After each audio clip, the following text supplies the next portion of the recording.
So, as gas and energy prices, the reliability of the power grid, the war in Ukraine, all continue to be top of mind for many Americans, I'm looking forward to this conversation with a person who is central to what the U.S. government is doing on a number of those issues.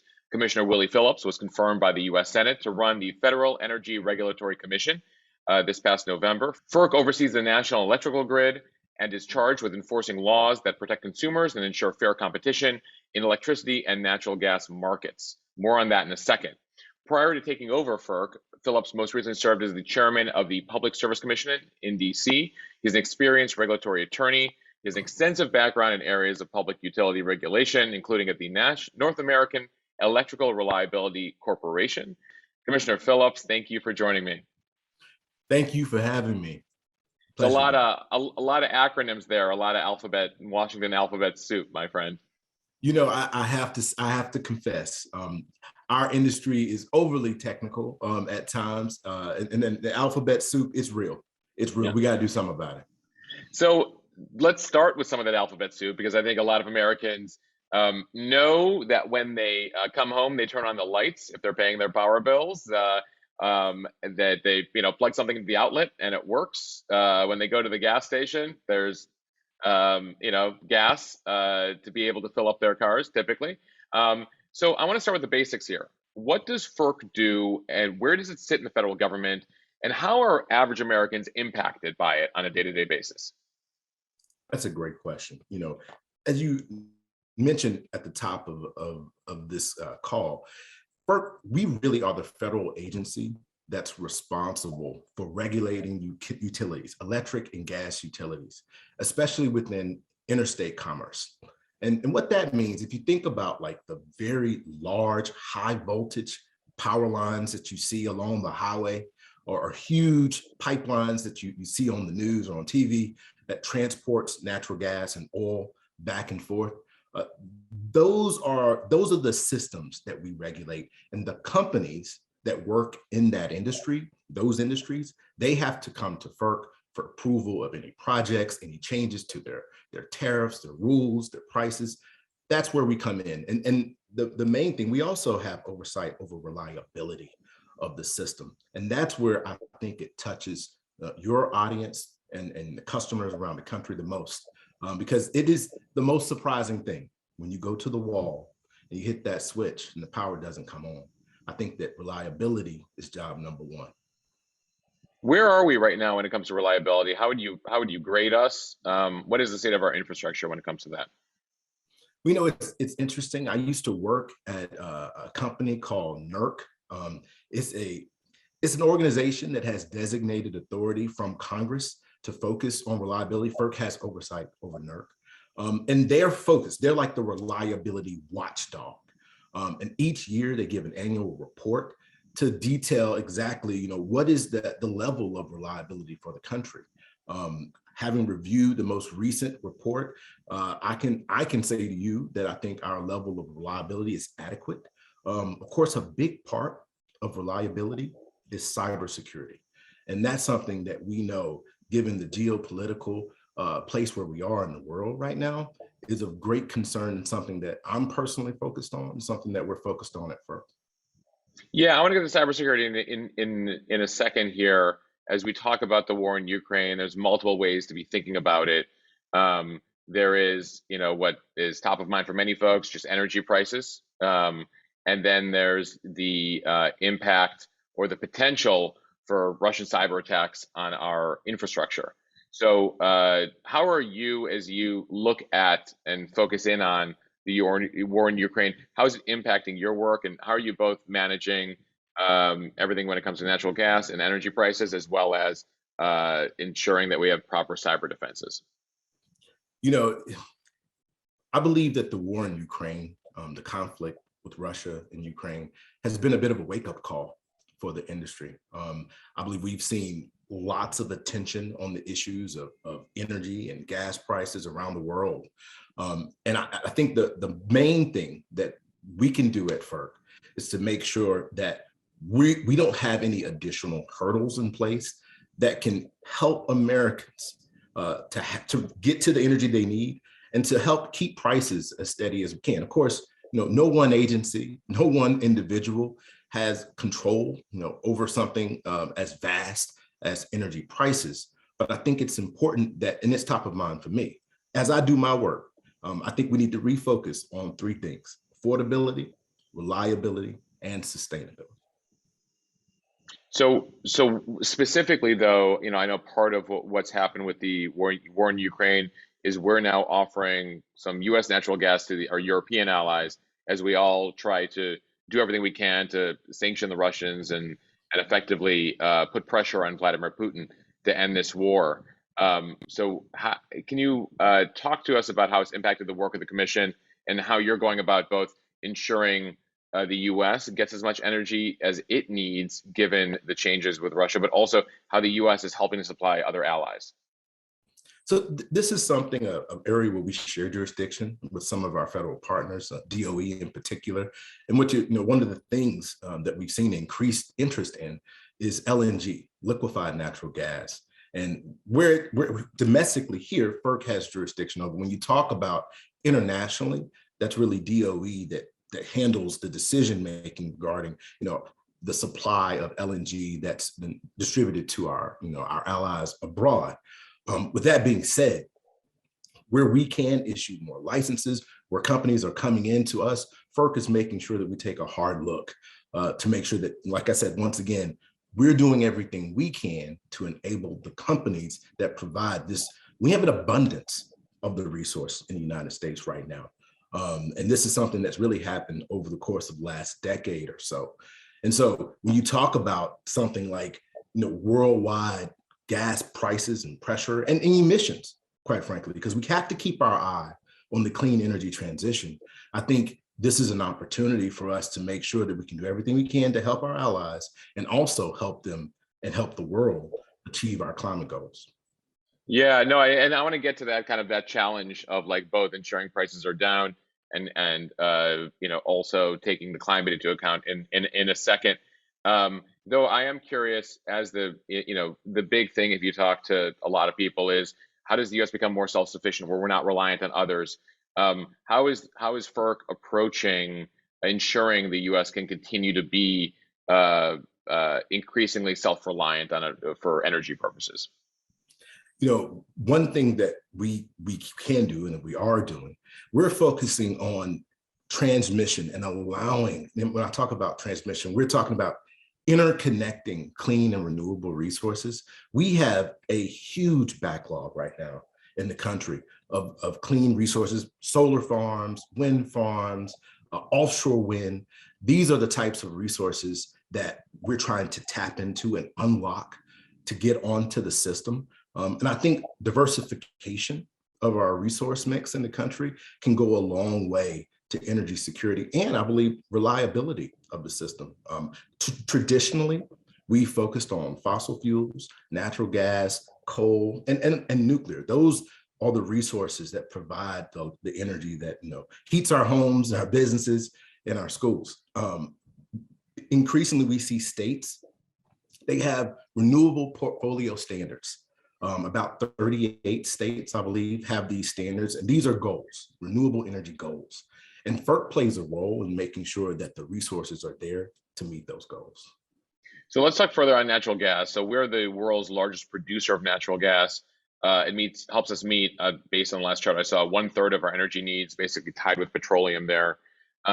Your agency reviews new pipelines in the country that distributed both internally and also gets it to ports for export.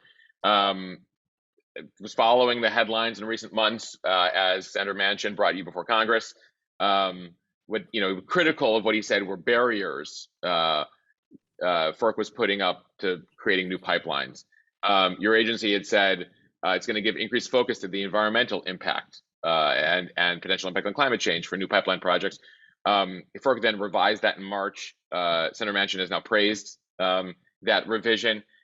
Can you kind of break it down for folks who haven't been paying attention to all of this? Talk to me about these new pipelines and how you prioritize and sort of what transpired and what you learned over the last couple of months.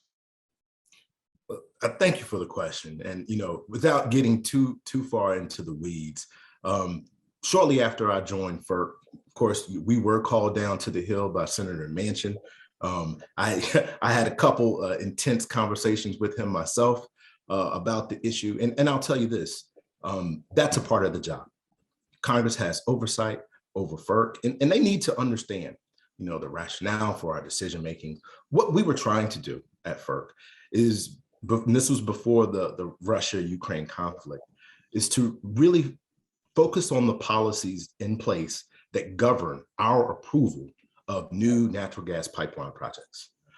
We were directed and had been directed by the courts to take into consideration the impact of climate change, especially, like I said, I don't want to get too technical, but emissions and direct emissions that come from these projects, and trying to disclose those emissions. And we released a policy statement, and we've now made those draft statements, and we're seeking more comment on those. And we're trying to see where we can refine them to make sure that in this moment, we're doing all that we can not to set up those barriers, as you've mentioned. But the takeaway from me, from that experience on the Hill, is that the committee, the Senate committee, I think in the country, they're looking for agencies that can work together, that can do the work, that can come together. And I'm focused going forward on building consensus, working with my colleagues to make sure that we're in the best position possible to address the challenges that we have. I appreciate the answer there. How do you weigh both, new pipeline costs to kind of decrease costs with the environmental impact? How do you yourself, as you think about these things, how do you, as you're deciding on new things, is it a percentage basis? I care 30% about the climate. So how do you go about making those decisions or weighing the two things? I think you touched on it. It's about weighing, it's about balance, right? I think I see so many of the problems of our industry through the prism of reliability. And when you do that, right, you think about short term, and it's all about risk. Short term, you have to make sure that when you hit that switch, the lights come on. That's always job number one. But then you also have to look long term on the horizon and say, we're planning. Right now, our system that we have, our energy system, it's not prepared to meet the need of our clean and renewable energy that we want. 7 in 10 customers want that type of energy service. We know that. And so what we're trying to do is just incrementally, you want to do this safely. You want to make sure you do it in a way that's going to be lasting. I think you want to make sure that you don't move too fast. We don't want to move too slow. And it's not easy, but that is the job. I've been working at this now. I'm in my 8th year. I was chairman of the DC Public Service Commission. We had a multi-year grid modernization proceeding that I initiated and oversaw there. And this is something that I've done a lot of work on. So, it's a great question. The answer lies in balance. Yeah, I was going to say, and also when it comes to the industry itself, how do you think about ways in which FERC and the government can ensure that the industry is incentivized to invest in pipeline capacity and pipeline infrastructure? What sorts of things are you doing for the industry side? That I think one of the things I've learned since I've come to the commission is that folks have a tendency to pay attention to what you say. I think that, as we make our decisions, as we act, as we get out in the public and speak, to huge audiences like your audience. And, I think we need to make sure that we're sending the right and appropriate signals. It's always top of mind for me, the impact that our work and our words have on our utilities. And the reason why that's important is that it does come right down to pocketbook issues. When companies have to pay more for financing, if it's harder and more difficult for companies to get financing for deals, the customer, the end user, that's the person that's ultimately going to end up paying for it. And so I'm very mindful of the impact. And then I'm going to reverse it on you. And, when it comes to the environmentalists and people concerned about the climate, as they saw the headlines unfold, why shouldn't they feel a little betrayed by being you're going to take climate change impact. Now it's become draft. What's going on, and to what extent is FERC prioritizing climate change as you think about new energy development?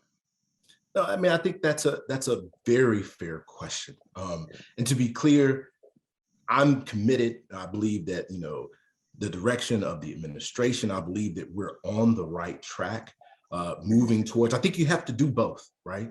You can't, it's not an either or. And that's where I'm focused. The long-term commitment to clean energy and the energy transition, it's not going anywhere. But like I said, I think if you look at this as risk, right, you have to think about the short term and the long term without sacrificing either. Yeah, it's interesting when you're trying to weigh both sides. Sometimes you're going to make everyone equally unhappy with you, but hopefully equally slightly happy with you as well, right, Commissioner? That's the hope. Just a touch, just a Right. little bit. If you're only making one side upset, maybe you're not doing it right. If you're making both sides upset, maybe you're doing something right. One final question there. What role, I mean, there's the EPA and then DOE has its own environmental policies, et cetera. What role do you see for FERC when it comes to climate change? So, I mean, FERC has a central role when it comes to climate change. We think about, and although, utilities are not the largest emitter of emissions that impact climate change, there is a role there for us to make sure. EPA is the environmental regulator. Let's be clear. FERC, we have environmental responsibilities under NEPA, and like I said, I don't want to get too far in the weeds here, but it's always top of mind as we do our work, as we make our decisions, and a lot of our work comes through orders, that we make sure that the staff understands, we make sure that the public understands, that we take this very, very seriously. I believe that we have a moral and ethical obligation to address climate change, and I'm committed to that. I want to talk cyber here for a second. I know we talked about it briefly earlier, but the potential for an external cyber attack against our systems, against our grid, against our pipelines. How worried are you about an attack, and what is the state of our defenses right now? We get briefings on cybersecurity and the cyber threats all the time. It is something that we know our adversaries are trying to attack our system. We know they're trying to bring our system down. Right now with the war in Ukraine, I believe that it can be a testing ground for Russia to determine what are the tools that they can use. If they can bring down the system in Ukraine, we know that, and we know from our intelligence agencies, that they want to do the same thing here. What I'm concerned about as well is the ability for our utilities to detect and respond to these attacks. And FERC has a two-pronged approach when it comes to cybersecurity. We have mandatory reliability standards.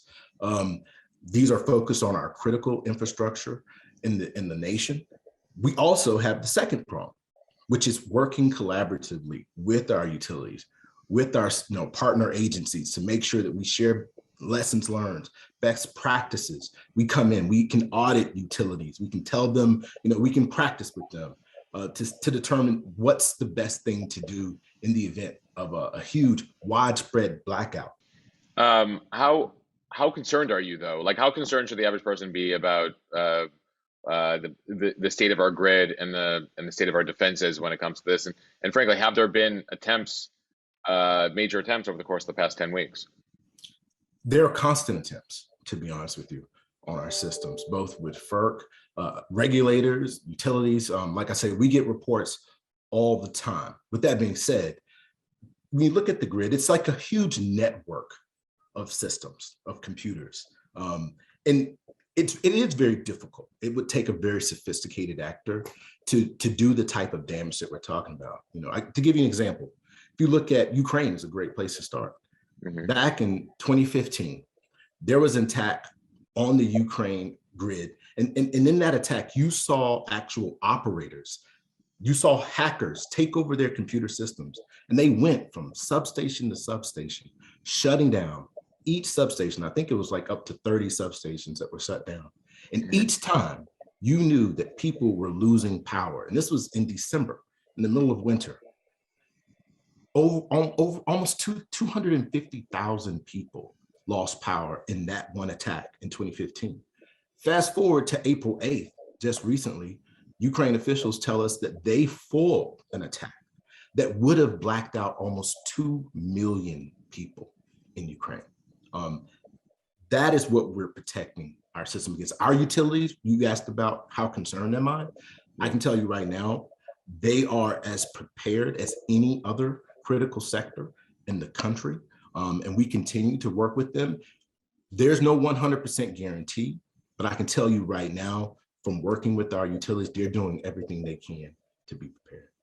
And I remember last year seeing the headlines about the gas line along the East Coast. And so, how are you managing similar threats when it comes to that as well, beyond the power grid, but to the pipelines themselves?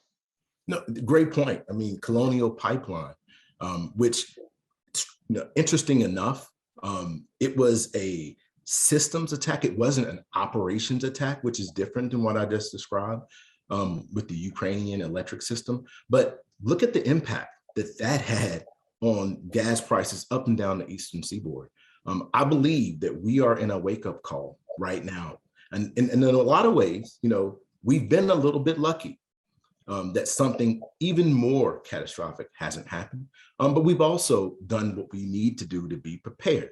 But again, I think when you think about cyber preparedness, what you really want to do, you can't protect everything, right? So the way we approach it is that you have to protect those, you have to identify which are the systems that are critical to the backbone of our system. And then you protect those. And we're encouraging and we're directing, just recently in January, FERC issued another order directing utilities to do internal system monitoring. This is another way to address a gap that was identified in our study and review of our critical system. So we're always looking, we're always thinking, we're always pushing to make sure that we have greater and greater protection. I think a lot of people don't know that, ultimately here we're talking about a government, a lot of these systems are owned privately, right? That ultimately it's the government is going to issue regulations or issue orders or issue recommendations, and it's up to the companies to do so. So how is that working right now? And when it comes to like our power grid or our pipelines, ultimately, how much authority do you have, and how much, Commissioner, are you basically like sending out an email to all your various partners being like, hey, please do what you can, folks? Prior to 2005, our reliability and cybersecurity standards, they were not mandatory. They were voluntary. And so now we do have a little bit of authority, a little bit of power. We have penalty authority, over $1 million per day per violation that a company has. So, and this can add up very quickly. And so that is one, that's the branch, right? I mean, you the stick. We also have the carrot of working with our utilities and information sharing. That's another huge thing. As threats come in, we make sure, through NERC, and there's another entity called the EISAC, we gather that information together, and utilities can sign into a program and they can see real time what's happening on the system and what the threats are. So I think that we do have some control, but to your point, these are private companies. They also have incentives themselves. From working with the industry for almost 20 years, I know that no one wants to maintain reliability and protect the cybersecurity of our system more than our utilities. They get the call first when something. So let's talk about that for a second. So we talked about cyber threat. Obviously, even without any sort of attempt at cyber threat, we've had extreme weather here that's been putting pressure on our electrical grid, particularly in Texas and California in recent years. And so both states have experienced outages brought on by unusual heat, unusual cold. What is the state of our grid, and what is FERC doing to help the grid bolster itself as we now continue to see these extreme weather events? When you talk about, in particular, what happened in Texas with Winter Storm Uri, this was back, not this past winter, but the winter before, we saw a tragedy. Almost over 200 people lost their lives in that storm. And we saw our systems, many of them that weren't prepared for the extreme cold that we saw over about a week period during February in 2020. And so what FERC has done, we've worked together with NERC once again to come up with a joint report. We've analyzed, what are the root causes of those types of incidents. And to be clear, it shouldn't happen.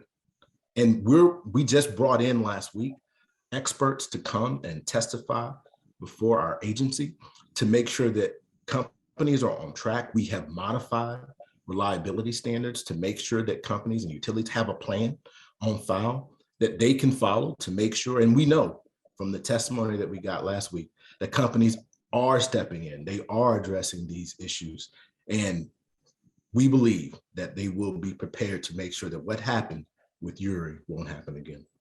Yeah, I mean, I'm seeing headlines already. I guess they're preparing for a heat wave in Texas this weekend, and they're concerned about it. So, I mean, what is the state of play, and when will we be in a place, you think, especially in places like Texas, where people don't have to be nervous about whether the air conditioning can stay on this weekend?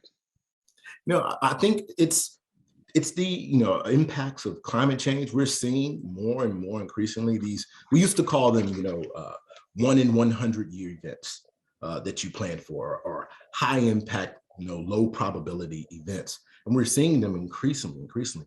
And I'll be honest with you, I mean, the system that we have in place right now, our aging system, is not designed to handle the level of weather, the level of events that we've seen. And so it's going to take some time. It's going to take some time before I can come to you and say, you don't have to worry about this. But what we can do right away is the small things. There are things that we've identified, and it's boring reading, but I encourage anybody to go look at the report that we did on Winter Storm Uri, and you'll see that there are recommendations, real recommendations and steps that companies can take to address it in the near term. And are they listening? The companies? Are you seeing action? I'm doing everything I can to get their attention. I'll be honest with you. I think it's completely unacceptable that here in 2020, in the United States of America, that we have 200 people die because of weather. So best believe, I believe that they're listening to me, and we're going to make sure that they do what they need to do. One question, by the way, there, I was reading as I was digging into it, realizing that we have 3 grids in this country. We got the Eastern grid, the Western grid, and the Texas grid. In short, explain how that happened, and is Texas going to plug in to the rest of the system, or are they going to keep doing their own thing? Texas is going to be Texas, right? They are certainly, you mentioned, you're right. There's a winter interconnection. I mean, the Western interconnection, the Eastern interconnection, and you have, ERCOT and the Texas grid is what it's called. It's not necessarily a bad thing that, we have some divisions. When you talk about, a blackout that we've been, mentioning with regard to cybersecurity, it would be extremely rare if you would see some blackout like what we saw with Winter Storm Uri, what we saw in 2003 on the Eastern interconnection, that it would spread over to another, to the Western interconnection from Eastern. So in a way, that redundancy is not necessarily a bad thing. But to be clear, I think that there are things that we can do to strengthen the ties between the seams between those interconnections, to make sure that we can have adequate power that can transfer back and forth between them, so that when one area gets in trouble, and we saw some of this with Uri in 2020, you had different regions sending power down to Texas to make sure that your load has to match, your supply and demand has to match on the system in order for it to work. And so there are things that can be definitely done, and we're looking into those. But again, Texas is going to be Texas. Got it. Yeah, I understand. I think Mexico was sending some power across the border our way as well, right? So I think for a lot of us who don't work in the industry you've worked in for decades, it was a definitely learning the basics of all of that was part of the aftermath of Uri there. One question I have, and I get this often, especially when it comes to climate change and energy impact, is individuals. What are things from your perspective and what besides turning off the lights when you leave the room, but in real ways that people can lower their environmental impact when, especially when it comes to the things that you have jurisdiction over? This is something I talked a lot about when I was a state regulator. And there are 3 things I like to say that each individual can do. That's conservation, conservation, conservation. Your personal footprint. And climate change is such a big problem, right? I mean, it's easy to get overwhelmed. It's easy to think there's nothing that I can do. But to your point, I mean, you can winterize your home. You can make sure that you do not, when you're not in a room, that you're not using energy there. There are small things that can add up a lot. So like so give me a couple of practical examples, like when I call my parents later, like what are the very specific things, like Commissioner, that you tell people, like here are 3 things you literally can do today in your home? One thing you can do is some places you can contact a local utility and have an energy audit for your home. And they can come in and they can help you identify exactly what are the things that you can do. Those things can include something as simple as putting a weatherizing strip under your door. If you ever held your hand up to your door and you can feel the cold air coming in, that's also the energy and money going out at the same time. Just seal up those spaces. Windows, that's another place where you can just put very simple solutions that don't look, terribly bad on your windows. You can, put up, costly blinds. These are the types of small, winter-ready things that you can do, and summer-ready as well. So I want to get to your story because it's very compelling. I learned recently, that when you were growing up outside Mobile, Alabama, you dealt with utility shutoffs yourself. You did homework at times using a flashlight when your family's electrical service was cut off because of missed payment. Tell me about that experience, Commissioner, how it's impacted how you approach this role. Well, first of all, I have to tell you, you're very good. You do your research. It was a challenge growing up. And I can tell you, it's never far from my mind as I do my work now that those people who are even less fortunate than I am, or I was at the time. I remember you'd be at home and the trucks would roll up and, there just wasn't enough to go around. I'd see my mom spread out the bills, across the table. And she was worried about, which one can we pay this month and which one can we pay next month. And I know that struggle is all too real for people here today. There are a lot of people doing well right now, and there are a lot of people who aren't doing very well. And it's not always their fault. And so I think that when you talk about the government, when you talk about agencies like FERC, a focus on affordability has to be top of mind. And in terms of, you sit here in Washington in this role now, how do you continue to stay plugged in to folks in Mobile, Alabama and across the country and, bring kind of that real knowledge? It's a problem in Washington writ large. It's not just with FERC, it's with all agencies, it's all politicians. How do you stay plugged in to how people across the country are living and how you can respond to their concerns? I like to say, God gave us 2 eyes and 2 ears and 1 mouth for a reason. I think that we're intended to observe and listen more than we are to speak. So I try my best. I get out in the community. I was just in Alabama recently visiting my mom. And, I think you have to get out and talk to people. You have to tour the facilities and the companies that you regulate and talk to the people to get the real impact. I'm also blessed to have a family of my own. My wife is a diplomat. So I'm constantly talking with her about, how she's making sure that I understand the pocketbook impact. I'm a customer, just like everybody else. I have to pay my bills, and I notice when energy prices go up. And so I think those are the ways that we try to stay connected and stay real. But it is a challenge. You can get caught in this DC bubble. But if you're intentional, and I try to be intentional about the work and get out and talk to people, I think you can learn a little bit more if you're not talking so much and listening a little more. You mentioned your wife. Government service is a family affair for you guys. Was curious though, as a diplomat, as you look at your job, are there best practices or interesting things other countries are doing when it comes to electrical grid, when it comes to pipelines, that the U.S. would be, best served mimicking or learning from? I think that it's a bit of a trade-off between the two. I've gone to the EU and Brussels. I've met with our partners over there. I think that there are some things that Europe does really well, and there's some things that we, and a lot of things that we do really well here in the United States. I think when you talk about implementation of renewables, I think some of the states in the European Union, they really got way out ahead of the United States, Germany in particular, France, some of the other nations. They really have high goals with renewable energy and implementing that. I think that, our system is very large here. And so I think we have some different challenges that we're working out that we can look to Europe to learn some of those lessons. And to let you know, we're doing that right now. We have, bilateral, we have, multi-party meetings all the time. And so we're constantly exchanging ideas. Well, Commissioner, before we end here, is there anything that I haven't gotten to that is something that you wanted to say or pass along? Anything I miss?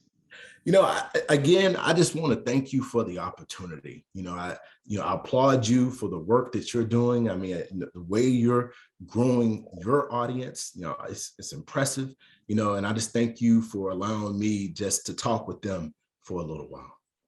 All right, I appreciate you joining me, and fingers crossed on the power grid this summer, as we now experience 1 in 100 year, as you were saying, 1 in 100 year heat waves that are now unfortunately an annual occurrence. So hopefully the carrot and the stick strategy works for you, Commissioner. Thank you. I appreciate it. Thank you so much. All right, thanks.